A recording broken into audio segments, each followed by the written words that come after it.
اللہ وبرکاتہ اللہم صلی علی محمد وعلی محمد رب اشرح لی صدری ویسر لی امری واحلل عقدۃ من لسانی یفقہوا قولی آمین۔ خواتین حضرات، آپ دیکھ رہے ہیں کتب آن لائن اور میں ہوں بلال کتب۔ وہ واقعہ تو آپ کو بڑا یاد ہوگا اور پچھلے دنوں آپ نے سیاستدانوں کے منہ سے بھی بڑا سنا ہوگا کہ جناب وہ اگر جو چوری جو ہے، یہ جرم جو ہے وہ میری بیٹی سیدہ فاطمہ سلام اللہ علیہ بھی کرتی تو میں ان کے بھی ہاتھ کاٹ دیتا۔ انصاف کیونکہ جس معاشرے میں نہ ہو وہاں پہ کبھی بھی معاشرہ جو ہے وہ پنپ نہیں سکتا۔ لیکن اس بات کے اوپر علماء کرام پتہ نہیں کیوں رک جاتے ہیں اور اختلافی نوٹ پیدا ہو جاتا ہے۔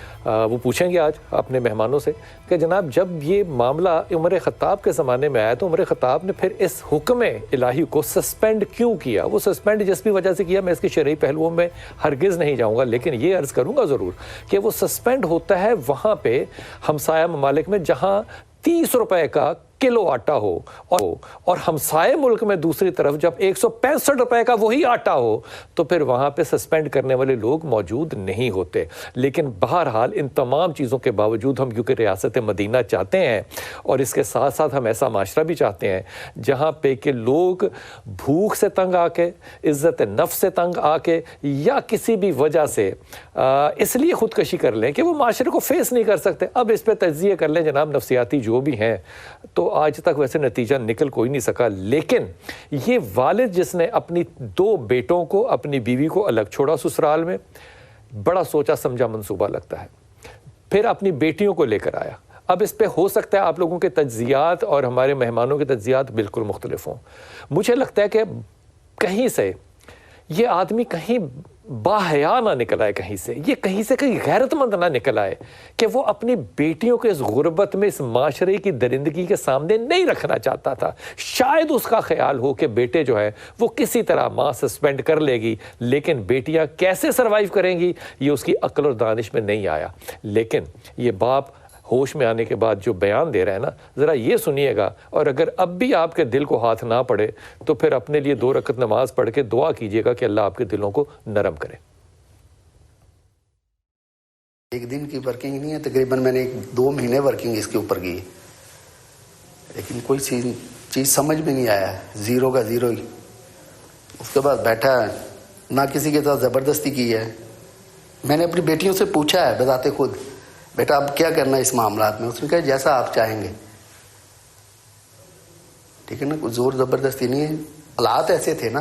میں نے ان سے پوچھا جی میں جو میری سمجھ سے نہیں باہر ہے، اب کیا کریں گے؟ میں نے کہا جیسا کریں گے۔ میں نے کہا میں تو نہیں رہنا چاہتا۔ انہوں نے کہا جی ہم بھی جائیں گے۔ میں نے کہا جی ٹھیک ہے، کیسے ہے؟ سب سے پہلے میں نے خود کھائی ہیں، اس کے بعد انہوں نے خود آئی 2 پکڑی ہیں۔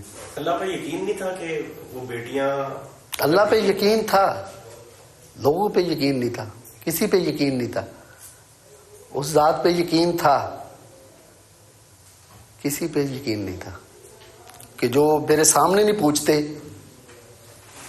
کھانا، بعد میں کیسے پوچھتے ہیں؟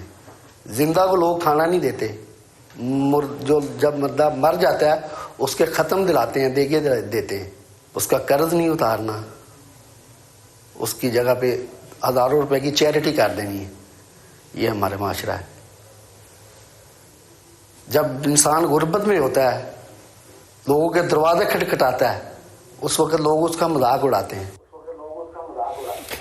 یہ جو بیان دے رہا ہے آئی ووڈ ریئلی لائک کہ اس کے اوپر کوئی شخص جو ہے وہ کھڑا ہو کے یہ کہے کہ جناب اس کا یہ نفسیاتی مسئلہ تھا، یہ نفسیاتی مسئلہ تھا۔ کیا جڑے ہوئے جملے اور کیا لاجیکل کنیکٹیوٹی کے ساتھ وہ بات کر رہا ہے۔ لیکن میرے خیال میں اگر میرے پاس زندگی میں کبھی طاقت ہوئی، جو کہ نہیں ہونی، تو میں ایمانداری سے کہہ رہا ہوں کہ اس بچے اس شخص کا سلاٹ اور اس کی بیٹیوں کا سلاٹ، ہر وہ شخص جو کہ اسمبلی میں جا کے حلف لینا چاہتا ہے قرآن پہ ہاتھ رکھ کے، وہ پہلے اس کو سنے کہ ان کی غیر ذمہ داری کی وجہ سے اس معاشرے کے اندر جو تشکیل پا رہی ہے لوگوں میں، وہ سوچے سلجھے لوگوں کے ساتھ سوچ سمجھ کے اپنی اولاد کو سامنے بٹھائیے گا اور فیصلہ کیجیے گا کہ آج انہوں نے بھی مرنا ہے اور آپ نے بھی مرنا ہے۔ ذرا یہ ٹیسٹ کر کے دیکھیے گا، پھر آپ کو پتہ چلے کہ اس باپ کے جذبات اس وقت کیا ہوں گے جو ہتھکڑیوں میں یہ جواب دے رہا ہے، کیونکہ آپ نے اس کے اوپر قتل بھی ڈال دیا، اور اب اس کی بیوی جو ہے وہ اس غربت میں اپنے بیٹوں کے ساتھ اس کو کیسے بھگتے گی وہ بھی بات کریں گے۔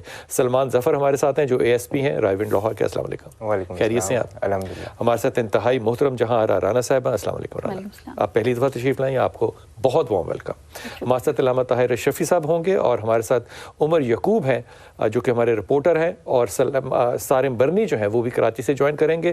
عمر یعقوب, آپ پہلے تھوڑا سا اس کا سیک و سباق بتائیے گا. ہم نے سن تو لیا اس معاملے میں جو باپ کی رائے ہے, بچ بھی گیا, پتہ نہیں اس کو میں خوش قسمت کہوں بچ گیا یا بد قسمت کہوں بچ گیا, کیسے زندگی گزارے گا, کرے گا, جو بھی آپ عمر یعقوب اس بارے میں رپورٹ کرنا چاہیں فرمائیے گا.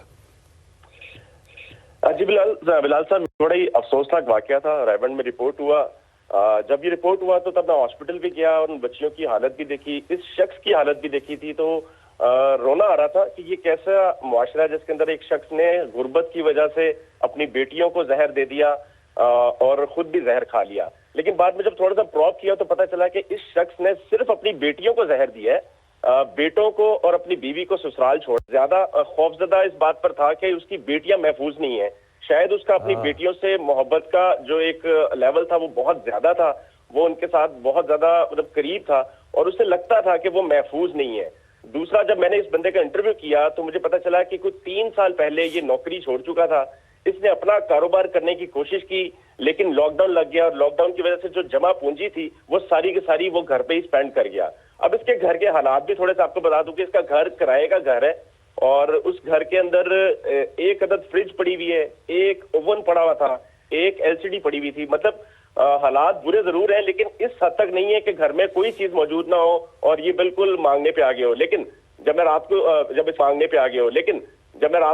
جب اس کا میں انٹرویو کر رہا تھا تو یہ یہی بتا رہا تھا کہ یہ جب مفلسی کے وقت میں, جب بے روزگاری کے وقت میں اپنے رشتہ داروں کے پاس گیا, اپنے جاننے والوں کے پاس گیا تو کسی نے کام بھی نہیں دیا اور لوگ اسے حقارت کی نظر سے دیکھ رہے تھے جیسے یہ ان پر برڈن بن جائے گا. تو کہتا ہے مجھے سب سے زیادہ دکھ اس بات کا تھا کہ جن لوگوں کے ساتھ اچھے وقت میں یہ اچھا بن کے رہا وہ اس سے منہ پھیر گئے تھے اور اس کو یہی لگ رہا تھا کہ اگر آج اس کو کچھ ہو جاتا ہے تو اس کی بیٹیاں محفوظ نہیں ہیں. اس نے یہ قدم اٹھانے کے لیے 2 مہینے پلاننگ کی ہے. وہ یہ کہہ رہا ہے کہ یہ اچانک نہیں ہوا, وہ کہتا ہے وہ 2 مہینے سے پلاننگ کر رہا تھا کہ کس دن اپنی بیٹیوں کو زہر دوں گا اور بعد میں خود بھی زہریلی گولیاں کھا لوں گا. اور جس دن یہ واقعہ پیش آیا ہے اس دن یہ اپنی بیوی اور بیٹوں کو چھوڑ کے آیا, واپس آ کے اس نے اپنی بیٹیوں سے مشورہ کیا ہے کہ بیٹا تم بتاؤ کہ کیا کریں. ان کم سن چھوٹی بچیوں سے مشورہ کیا ہے جنہیں سمجھ ہی نہیں تھی کہ یہ کیا کرنے جا رہا ہے. تو ان بچیوں سے مشورہ کر کے پہلے خود زہریلی گولیاں کھائی ہیں, بعد میں اپنی بڑی بیٹی کو کھلائی ہیں اور باقی کھلائی.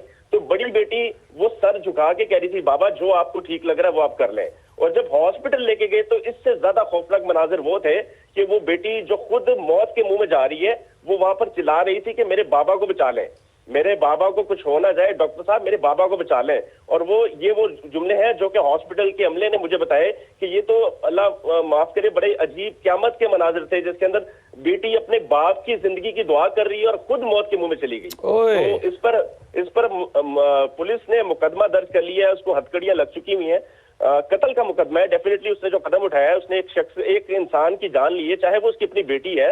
تو ریاست نے اپنا یہ والا فرض تو پورا کر لیا, لیکن جو فرض پہلے پورے ہونے تھے بنیادی ضروریات کے وہ اس شخص کا الزام ہے کہ ریاست نے پورے نہیں کیے, اس کے رشتہ داروں نے پورے نہیں کیے, اس کے بہن بھائیوں نے پورے نہیں کیے. عمر بہت شکریہ, عمر بہت شکریہ, آپ کی بات پہنچ گئی. پہلی بات تو یہ کہ اگر اللہ تعالیٰ کسی کو غریب, پھر یہ بھی دعا مانگنی چاہیے کہ اللہ اس کی غیرت بھی ختم کر دے, کیونکہ پھر غربت کے ساتھ غیرت مند کا رہنا پھر یہ زندہ مثال ہوگی.